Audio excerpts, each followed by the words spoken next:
Mamma mia, salut les amis et bienvenue dans cette nouvelle vidéo consacrée à Ruby on Rails. Dans cette vidéo, je vais vous montrer un autre moyen de pouvoir afficher des liens. On a vu jusque-là 3 techniques, je vais vous montrer une 4e technique que j'utilise très souvent. Donc je viens au niveau de Sublime Text, au niveau de App, Views, je viens Layout, Partials et nav.html.irb.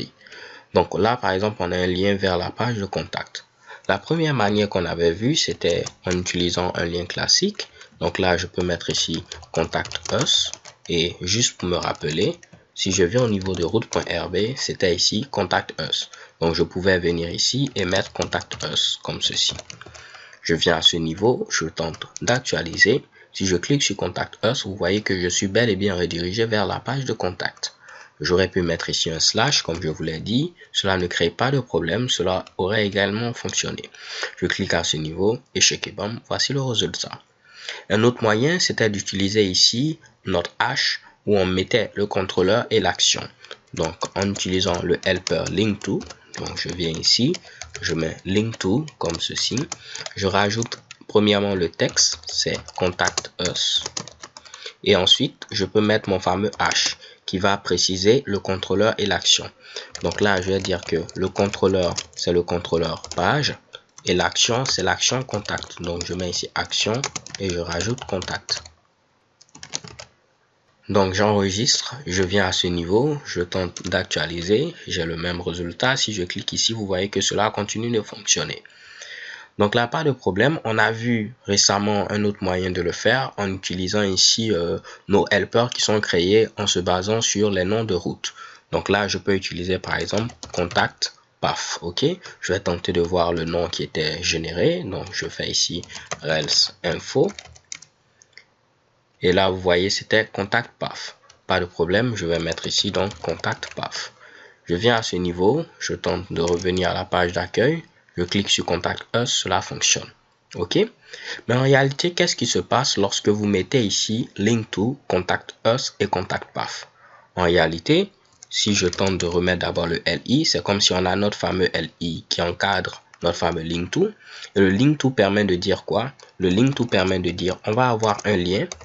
Le href, c'est ce qui sera généré par Contact Path. Ok? Donc à ce niveau-là, on aura ce qui sera généré par contact path. Et pour ce qui va représenter le texte de notre lien, donc ce qui sera entre la balise A et la balise fermante A, c'est ce texte-là qui est présent en premier paramètre. Donc je copie ce Mitsubishi et je le mets ici. Oups. Donc voici un autre moyen de pouvoir mettre un lien. Je mets ici le texte que je veux. Et maintenant pour le href, je n'ai qu'à afficher ce qui sera retourné par contact path, donc par notre helper contact path. Donc j'ai cette technique là qui n'utilise pas le link to, mais que vous allez voir également très souvent. Il y a d'autres développeurs qui préfèrent l'utiliser. Je peux donc enlever ceci. Vous voyez, j'ai mis le texte contact us et pour le href, j'ai dit il faudra afficher ce que notre helper contact path retourne. Donc je viens à ce niveau, je vais tenter d'actualiser. Et je vais faire premièrement CTRL U pour que vous puissiez voir le résultat. Vous voyez qu'on a notre lien à ce niveau-là. Le texte est bel et bien Contact Us, mais Contact Path a été remplacé par le bon chemin. Ce qui fait que si je clique à ce niveau, je suis bel et bien également redirigé vers la page de contact. J'aurais pu mettre ici Contact URL. Comme je vous l'ai dit, on aura à ce niveau-là un chemin absolu. On va tenter d'actualiser, CTRL U. Vous voyez, cette fois-ci, on a un chemin absolu. Maintenant, où ça devient intéressant d'utiliser cette technique-là, c'est par exemple au niveau ici de Home. Donc, ce qu'on avait au niveau de la page d'accueil. Si je viens au niveau de home.html.irb, vous vous rappelez, au niveau de notre fameux link to qui est présent ici, on avait le texte qui était du contenu HTML. Donc, on était obligé d'utiliser un bloc en mettant do end et on mettait ici notre fameux texte en termes de contenu HTML. Et maintenant, en premier paramètre du link to, on mettait à ce niveau-là le chemin. Donc, en utilisant maintenant la technique que je viens de vous montrer, je peux remplacer tout ceci par un lien classique en mettant ici href. Et cette fois-ci, je vais dire que je vais afficher à ce niveau-là ce qui sera retourné par details path. Donc, vous voyez ici, ça c'est du code IRB, n'est-ce pas? On dit qu'on va mettre du code IRB et il faudrait l'afficher à ce niveau, raison pour laquelle je mets l'égalité. Donc là, ce sera du code IRB qui sera analysé et affiché. Donc je ferme maintenant mon lien. Vous voyez que j'ai mon fameux lien à ce niveau-là. Je peux le refermer ici. Et là, pas de problème, je n'ai plus besoin d'utiliser de bloc. J'ai mon lien. Le texte se trouve au milieu. Et voici, je ferme mon lien à ce niveau-là.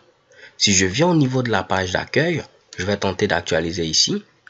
Je viens au niveau de la page d'accueil, vous voyez que je n'ai pas d'erreur.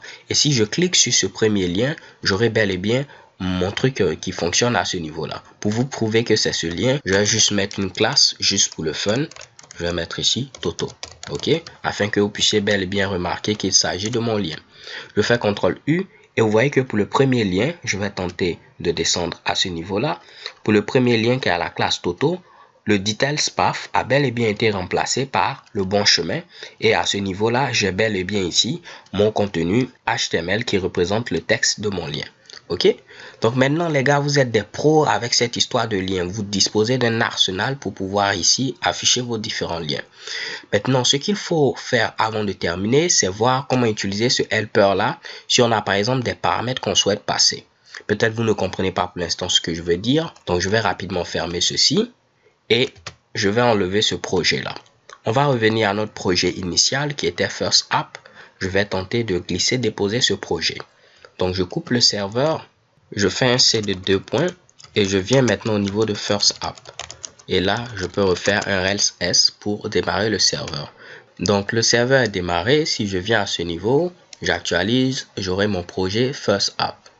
Et si vous vous rappelez, on avait la page de contact. On avait la page d'accueil et on avait ici amis. Ok? Au niveau d'amis, qu'est-ce qui se passait? On avait la liste de nos amis et lorsque je cliquais sur un nom, j'étais redirigé vers la page de cet ami-là. Et là, vous avez vu, on a contact et ensuite on a le nom de l'ami. Ce qui fait que au niveau de route.rb, on avait une route qui contenait ici un paramètre nommé. Ici, le paramètre, c'était nom. Ok? Je vais donc venir au niveau de app, ensuite au niveau de views, je vais venir au niveau de contact et index.html. C'est à ce niveau-là qu'on faisait notre fameux lien, n'est-ce pas? On avait notre link to, on mettait comme texte le nom du contact, ce qui permettait, si je reviens à ce niveau-là, d'afficher Ruby, Python, Pierre, ainsi de suite. Et maintenant, pour le chemin, c'était l'action show et on mettait ici notre paramètre nommé non-nom. Donc ici, le nom qui est présent à ce niveau, ça va représenter le nom qu'on trouve au niveau de notre tableau qui était présent ici. Et ce nom-là, ça représentait la clé et il savait qu'il devait l'associer à notre paramètre nommé. Je peux faire la même chose, mais cette fois-ci en utilisant le helper qui est créé dynamiquement. Donc je vais tenter de voir les routes, donc les noms de routes en mettant rels info route. Et vous voyez ici, pour le contact nom, on n'a pas ici de nom de route. Donc, je vais tenter moi-même de mettre un nom de route. Donc, au niveau de route.rb, on l'avait vu, il fallait mettre ici une virgule, on met as et on met le nom qu'on souhaite. Donc là, je vais mettre ici contact underscore details. Donc, je sais maintenant qu'il va me créer deux helpers, contact details path et contact details URL. Je viens à ce niveau, je tente d'actualiser et vous voyez que pour cette route-là, contact et également notre paramètre nommé nom, il nous a donné ici contact details path et également contact details URL. Donc, je peux maintenant venir ici au niveau de index.html. En lieu et place de mettre action show non, je vais mettre ici contact, oups, qu'est-ce que j'écris? Contact details underscore path. Ok? Mais si je mets cela comme cela, ce n'est pas terminé, ça ne va pas fonctionner parce qu'au niveau de cette route, il faut donner ici le paramètre nommé nom. Donc, je vais venir ici vous montrer d'abord que cela ne fonctionne pas. J'actualise, je viens au niveau d'amis. Vous allez voir que j'aurai droit à une belle erreur parce qu'il ne va pas comprendre ce que je suis en train de demander. Donc, ce que je peux faire, c'est donner ici le paramètre là directement en mettant ici nom. Si je viens à ce niveau, je tente d'actualiser. Vous allez voir que je n'aurai pas de problème. Je clique sur Python, cela fonctionne. Je clique sur Paul, cela fonctionne également. Ok? Donc, ce qui se passe, c'est quoi?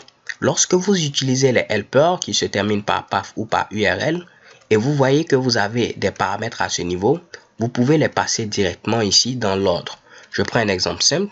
Ici, supposons que j'ai deux paramètres. J'ai le nom et j'ai un autre paramètre qui représente peut-être le prénom, juste pour le fun. Ok? Donc, au niveau de mon helper contact details path, si je donne le premier paramètre comme cela, il va l'associer à nom. Si je donne un autre paramètre, il va l'associer à prénom.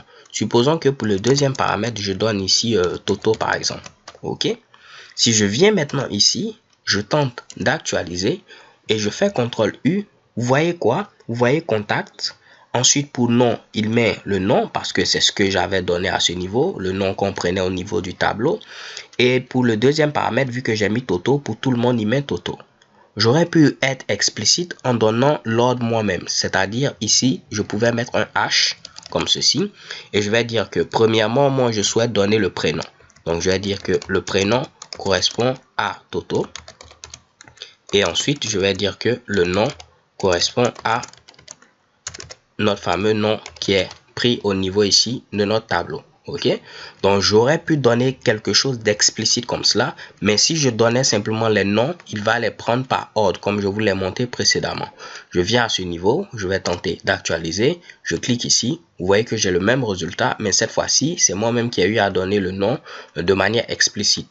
Donc, je fais CTRL U, vous voyez qu'on a le même résultat, mais cette fois-ci, j'ai eu à donner le nom ici de manière explicite en précisant ici mon H. OK? Donc, c'est quelque chose que je tenais à vous montrer parce que jusque-là, on avait utilisé les helpers, mais je ne vous avais pas montré comment donner ici un paramètre. Si au niveau de route ici, j'enlève prénom, OK? Donc, je viens simplement à ce Mitsubishi et que je reviens ici, vous voyez que nom est associé à ce symbole-là, non. Ce qui va faire qu'il saura qu'il devra mettre contact suivi ici du nom. Maintenant, prénom, c'est pas quelque chose qui existe ici. Comme je vous l'ai dit, quand c'est pas quelque chose qui existe, il va l'ajouter comme un paramètre get. OK? Donc, au niveau de notre query string. Donc, si je viens ici, je tente d'actualiser, je n'ai pas d'erreur. Mais maintenant, vous voyez, il met ici contact, Ruby. Et prénom, vu qu'il n'existe pas comme paramètre nommé, il le met ici comme query string. Maintenant, pour terminer, voyons voir comment j'aurais fait si je mettais ici nom comme ceci. Si je viens à ce niveau, normalement, je tente d'actualiser, CTRL U. Vous voyez qu'il met contact suivi du nom. Comment ici, je vais faire maintenant pour mettre des paramètres de type get? C'est vraiment très simple. Il faut mettre une virgule et mettre à ce niveau maintenant un H. OK? Donc, le premier, je vais mettre par exemple ici prénom. Et je vais dire que ce Mitsubishi correspond à Toto. Si j'avais d'autres paramètres get, je n'aurais qu'à ajouter d'autres éléments. Par exemple, je vais mettre ici papa correspond ici à mama. OK? Si je viens maintenant ici, je vais tenter tout simplement d'actualiser. Je fais CTRL U. Vous voyez que le reste, il les ajoute comme des paramètres get. Il met premièrement ici mon paramètre nommé et le reste qui représente ici mon H qui va l'écrire ici comme des paramètres get. OK? Donc les gars, vraiment rien de bien compliqué. Si cela vous semble confus, je vous invite de revoir cette vidéo et vous verrez que c'est vraiment très simple. Ruby on Rails fait tout pour rester dans une même logique afin que tout soit simple. Histoire de récapituler et que tout le monde soit sur la même longueur d'onde, je vous ai dit que vous avez un autre moyen maintenant de pouvoir générer un lien. Pour ce faire, je vais venir par exemple au niveau de Layout par Charles, je vais au niveau de menu.html.irb. En lieu et place de mettre ici ce Mitsubishi là, on peut utiliser un helper. Ici, ce sera par exemple route path. OK? C'est un moyen de pouvoir mettre les liens. Je tente ici d'actualiser. Et maintenant, si je clique sur accueil, vous voyez que cela continue de fonctionner. Maintenant, en lieu et place d'écrire ceci, on a dit qu'on peut mettre un lien classique comme cela et mettre un tag IRB et dire qu'on va afficher ce qui est généré par route path. Et là, je peux écrire explicitement accueil comme cela. OK? Si je viens ici, je tente d'actualiser, j'aurai le même résultat, mais cette fois-ci, j'ai utilisé cette technique-là. Et on a vu qu'elle est adaptée si on a par exemple un code HTML qui représente le texte de notre fameux lien. Bien sûr, on peut utiliser les blocs, mais on peut également utiliser cette technique-là si on ne veut pas utiliser les blocs. Autre chose, je vous ai montré maintenant, si vous avez ici votre route qui contient un paramètre nommé et vous souhaitez ici spécifier le chemin du lien en utilisant un helper, vous pouvez donner ici ce paramètre nommé là directement comme argument au niveau de votre helper. Si vous avez plusieurs paramètres nommés et vous les précisez en ordre, lui aussi il va les attribuer en ordre. Donc là j'ai un seul paramètre nommé, donc il va prendre ici ce qui est donné comme premier paramètre et l'attribuer à mon paramètre nommé. Maintenant si je mets ensuite un H, il va considérer ici ces Mitsubishi comme des paramètres get. Donc ce sera la clé de mon paramètre get, sa valeur, un autre paramètre get et sa valeur. Et de même, si j'ai plusieurs paramètres, par exemple ici, j'ai nom, j'ai prénom, j'ai âge, et je veux être explicite sur ces paramètres, c'est vrai que si je mettais ici nom, et je mets ensuite le prénom, et je mets l'âge, il va considérer cela comme le nom, le prénom et l'âge, parce que j'ai donné cela en ordre. Je n'oublie pas de fermer ce Mitsubishi comme cela. Je vais tenter d'actualiser ici. Si je fais CTRL U, vous voyez qu'il les prend en ordre. Il met le nom, il met le prénom, il met l'âge. Maintenant, si je voulais être explicite, je pouvais utiliser un H à ce niveau-là. Je vais dire que, par exemple, le prénom correspond à ceci. Ensuite, le nom va correspondre au nom que j'ai pris au niveau du tableau. Et pour terminer, l'âge va correspondre à 56. Donc, c'est comme si pour tous mes liens, comme prénom, il va mettre ici FF. Comme âge, il va mettre 56. Maintenant, comme nom, il va mettre ici le nom qu'il a pris. Mais cela va me permettre de pouvoir préciser mes paramètres nommés de manière beaucoup plus explicite, vu que je ne les ai pas mis dans l'ordre. OK? Mais si je viens ici, il va comprendre ce que je dis. Je fais CTRL U et vous voyez qu'on a toujours le nom, suivi du prénom et après l'âge. Alors les gars, c'est tout pour cette vidéo. J'espère que vous l'avez apprécié et je vous donne rendez-vous à une vidéo suivante. Peace.